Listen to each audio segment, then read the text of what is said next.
Hello and welcome into Ticker Property yet again, where each week we analyse what's trending in the world of property. We'll dive into a topic each week, answer some viewer questions and make sense of the ever-evolving property landscape. It's always great to have Kiani Mills with me as my co-host every week, the CEO of KLM Conveyancing. Hello Kiani, how are you today? Hello, from all the way over here. All the way over there, indeed. Great to have you. We've got a very special guest right next to you as well, Garry McPherson, buyer's advocate. So we're switching things up. Great to see you, mate. How are you today? Good, Adrian. How are you? Yeah, really well. Kiani, what are you looking forward to talking about today? Oh, we've got some exciting topics to talk about after the weekend. We had our Super Saturday, and as I did say on last week's show, it was looking to be a big one. So we've had Garry on the ground, out in the field, doing the auctions at the opens and seeing what it's like. So we've got some really exciting insights to give from the weekend.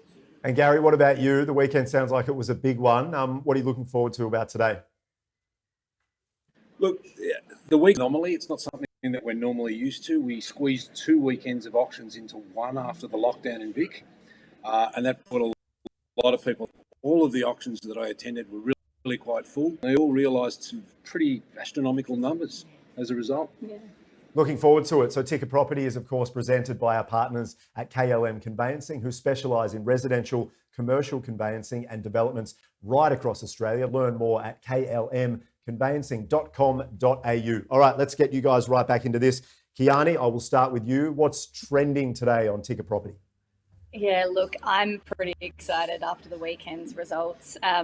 We've actually just had a pretty cute conversation about the fact that I was coming on here that our auction clearance rates were sitting at 89%, but Garry informed me. Well, look, if you're at realestate.com, it's 89%. If you're at domain.com, it's 79%, which is a little bit of an anomaly. Yeah, circa 80, shall we say? Yeah, how does that work? That's look, if I had the answer to that, I'd be able to tell you what the prices were for next week. Yeah, It just happens from time to time. So what should we know about the weekend? What was so big about it? Look, as I said before, it was a condensing of 2 weekends. So we had the lockdown last weekend where we should have had circa 700 auctions. As a result of the lockdown, a percentage of those auctions was shifted into the next week, and we had a crush where everybody was trying to get rid of everything in the one day, and it was a little bit of a madhouse. It also meant that last week people didn't get the opportunity to get out and spend their money, and they were holding it ready in hand and showed up last weekend and went crazy, and the results were phenomenal. Yeah, What did you see, Kiani? Oh, we had a huge week last week, last minute contract review, everyone ready. And it wasn't just them looking at one property, it was like 3 at a time. So it was a really, really highly contested area. And we've seen some amazing results with some of the sale prices skyrocketing above any of our budgets and any of the ranges that we thought we would see possible. So let's get more into this conversation. Maybe tell us, Kiani, what do you want to sort of broaden in terms of what happened on the weekend? I mean, to start with, how much of a surprise was this to you? Do you guys expect to see what some of the results you're seeing at the moment, or was this a huge surprise? Look, this time compared to last year, it's a surprise. Getting this heavy early in the year, yes, we love to see it, but generally we're coming back from January, which was school holidays and people on holidays, whereas this year we're a little bit different. We couldn't do it. So it is exciting to see this much excitement in February and moving into March. I think we're on a winning streak. We're going to see a lot more of it. What do you think? Definitely. The market this year versus last year. Last year we had consistencies. If you remember, in February last year, we weren't quite COVID. We were heading towards it, but we weren't quite there yet. We had a surge in the later parts of 19 coming into 20. Some strength in the market, but then when you close the market down, don't let anybody trade, pent up angst, and then set it free, you expect that over the period you get a surge. Surge is going through. Yeah, it was like out of the gate. So given this, let's talk about some of the tactics that the agents brought into some of the games that you might have seen. This completely goes over my head. How does this all work, Garry? Okay. It's a simple one that a lot of people are using at the moment. When you list a property in Victoria, you need to list it with what's called a statement of advice. And that's a group of 3 properties that indicate similar value that have been sold recently. When your statement of advice includes properties that may have been sold in the middle of a COVID lockdown, you've got a lower price that you can then quote realistically, but still quote to market. As you do that, the results in an unrestricted market, as we're back out and we're bidding again, will naturally be where they were. So it's not so much underquoting, it's still factual quoting, but they're quoting a locked down price versus an unlocked price. And that's where you surge over that option. And I know that Gary's got a couple of awesome stories and examples from the weekend, so that's probably a perfect segue. Well, what did you see? Well, we were shopping for a place in Maidstone on the weekend, and it was a wonderful place, just a brick 2-bedroom mission brown asbestos food place, but still wonderful nonetheless. Characters in nice putting. And we showed up at auction and anticipated on a quote range of 780 to 830. Yep. Somewhere in the early 9s would be where it would sit. Okay. Now, I did the whole strategy scenario of sitting there and waiting till the auction began, and then walked through the crowd of 100 people up to the auctioneer and stood next to him and greeted him good morning in front of the 100 people, and then opened it at the top of the range on the market and anticipated that would kind of quieten the people in the area and slow everybody down. Sucker punch. Yeah. All it did was, in a social proof environment, drive the numbers. And out of the woodwork came the people that had the money. And at the end of the fiasco, we were at $1.5 million on a quote range of 780 to 830 with an expected sale price of 920. So there's money out there, and there were 6 solid bidders in that area. Wow. So there's money out there, and it's ready to be spent. So let's talk about the month that was. You've already touched on it there, but in terms of comparing it to last year, let's go a little bit deeper. What have you seen here? In terms of last year or last month? So this past month compared to the previous year, and you know the differences between the 2 months. What have we seen? Trading into February 2020, 2019's November and December were quite strong. We started to see a resurgence in the market. Yep. There was good solid, and it was growth. Obviously, in January, you get a little bit of a quietening because of Christmas. Everybody seems to go away, and that's fine. But moving into the February of that year, we had some strength and some solid numbers.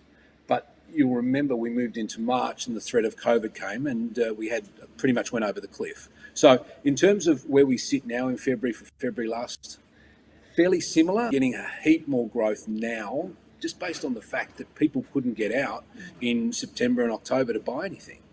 Thank you, Yeah, Kiani. the lockdown affected us, and it was almost like people were sitting on their hands waiting to see what would happen, which is fair enough. It was such an unknown territory in the world through COVID. So seeing everybody now come out, as I said, bulls out of the got their money, they know that they're secure, they've got their finance, and they are genuinely ready to go. Can I just touch on that too very quickly? We focus on the buyers.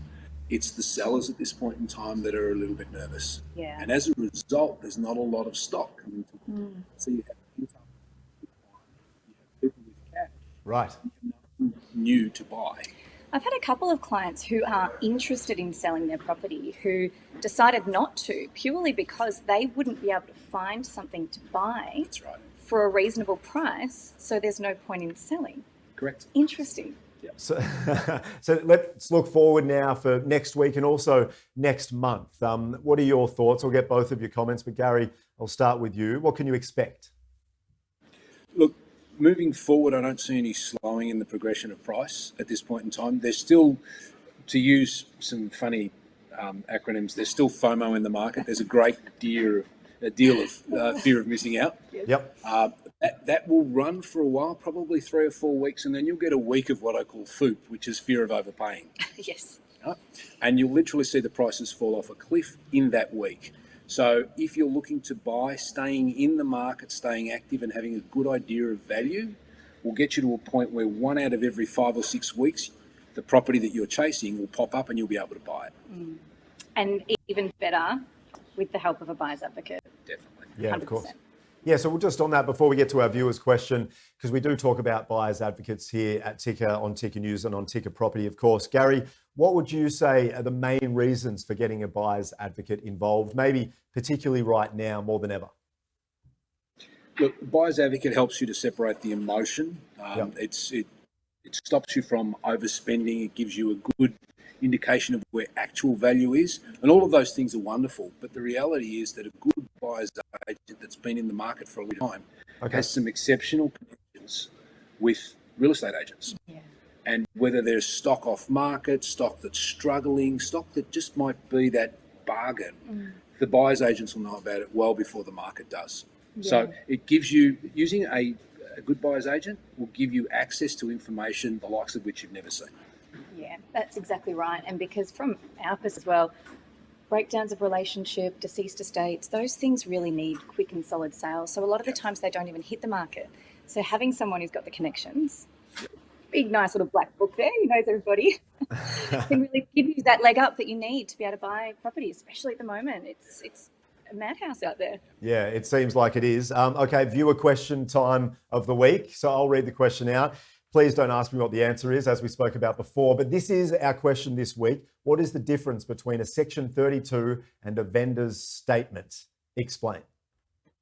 I love it. I love it. I love it. I love it. Because they're exactly the same thing.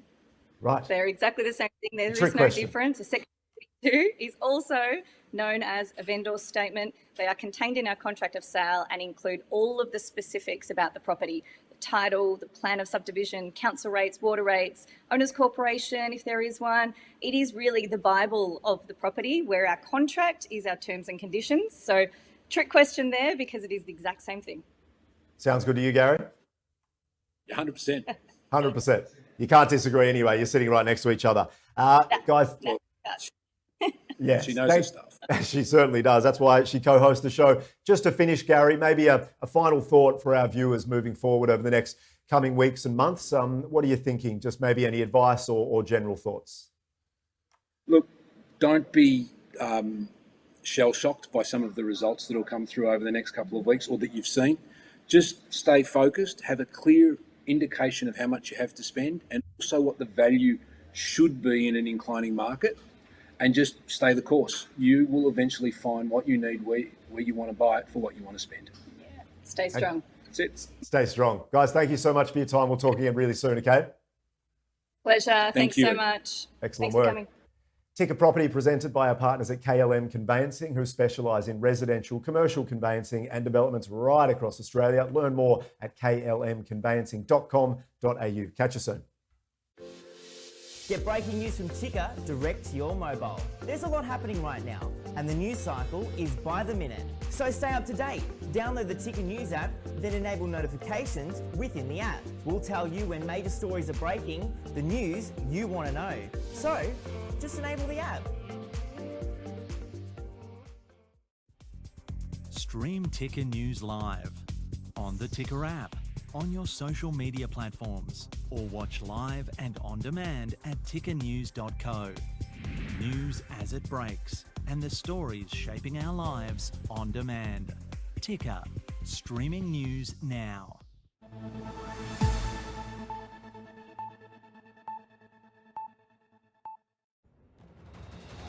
This is a new era in news. These are unprecedented times. We're storming the Capitol! Ticker, the 24-hour streaming news channel. A major development for investors in Bitcoin.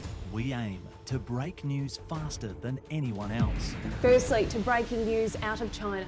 To not take sides in politics. Climate change has become a political plaything. To inform. This just into the Ticker newsroom. To discuss. Joe Biden is the person for this moment. From 7 a.m. to 10 p.m, we are there. You're watching Ticker. Let's get started. With news, not views. Tune in live anytime. Ticker News. Be part of the change. Right around the world, stay informed and in touch.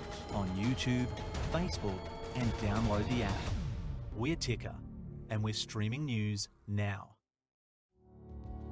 Coronavirus is impacting the world.